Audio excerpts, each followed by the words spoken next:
জাতীয় পার্টিকে আজকে থেকে দেখা মাত্রই গণধোলাই এই তিনজন পরিকল্পিতভাবে জাতীয় পার্টিকে বাংলাদেশে জিয়ে রেখেছে।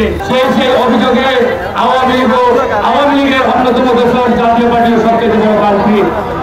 কিন্তু অত্যন্ত দুঃখের বিষয়, পরিতাপের বিষয় যে গণহত্যা, গুম, খুন, ক্রসফায়ার এবং অর্থ পাচারের অভিযোগে আওয়ামী লীগের বাংলার মাটি থেকে আমরা নিষিদ্ধ করেছি।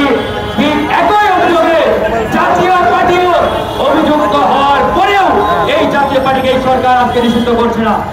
আমরা যতটুকু খোঁজ দিয়েছি, এই সরকারের তিনজন উপদেষ্টা অ্যাডভাইজার আদিলুর রহমান, রেজওয়ান হাসান এবং মাহফুজ আলম, এই তিনজন পরিকল্পিতভাবে জাতীয় পার্টিকে বাংলাদেশে জিয়ে রেখেছে। এই জাতীয় পার্টির মাধ্যমে তারা আওয়ামী লীগকে এই বাংলাদেশে আবারও পুনঃপ্রতিষ্ঠা করতে চায়। আমরা স্পষ্ট করে বলেছি, বন্ধুগণ, আইনের প্রতি এতদিন শ্রদ্ধা রেখেছিলাম, আস্থা রেখেছিলাম, আর আস্থা রাখতে পারছি না। এখন থেকে আমাদের পরিষ্কার ঘোষণা, এই আওয়ামী দোষর জাতীয় পার্টির সন্ত্রাসীদের যেখানেই পাওয়া যাবে সেখানেই গণধোলাই দেওয়া হবে। আর ছাড় দেওয়ার কোনো সুযোগ নেই। এরা ইতিমধ্যে এই বাংলাদেশকে বেকায়দায় ফেলার যে দুঃসাহস দেখিয়েছে, আজকের পর থেকে এই জাতীয় পার্টিকে আমরা ক্ষমা করতে পারি না।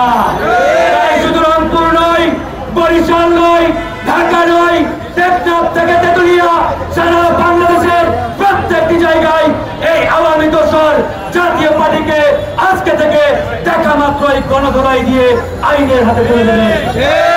প্রিয় ভাই আমার, আজকে এই সরকার নির্বাচনের কথা শুনলেই জলাতঙ্ক রোগে তারা ভোগা শুরু করেন, আতঙ্কিত হয়ে যান, তাদের যাত্রা শুরু হয়ে যায়। আমরা বলেছি, নির্বাচন অবশ্যই ডিসেম্বরের মধ্যে হতে হবে।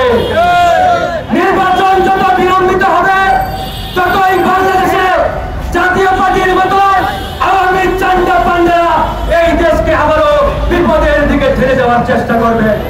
প্রিয় ভাইরা আমার, নির্বাচন নিয়ে আর তার বাইরে চলবে না। আজকে